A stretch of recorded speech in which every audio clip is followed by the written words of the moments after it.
மறைக்கப்பட்ட உண்மைகளை வெளிச்சத்திற்கு கொண்டுவரும் உங்கள் மக்கள் வெளிச்ச செய்திகள். வணக்கம். புதுச்சேரி அரியூரில் உள்ள ஸ்ரீ வெங்கடேஸ்வரா மருத்துவமனையில் நோயாளியின் உறவினர்கள் திடீரென்று போராட்டத்தில் ஈடுபட்டனர். புதுவை மாநிலம் அரியூரில் உள்ள ஸ்ரீ வெங்கடேஸ்வரா தனியார் மருத்துவமனையில் போதிய வெண்டிலேட்டர் பொருத்தப்பட்ட ஆம்புலன்ஸ் வசதி இல்லை என்று நோயாளியின் உறவினர்கள் மருத்துவமனையை முற்றுகையிட்டு போராட்டத்தில் ஈடுபட்டனர்.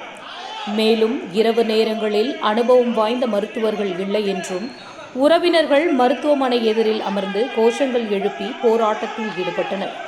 இதனால் சிறிது நேரம் பரபரப்பு ஏற்பட்டது.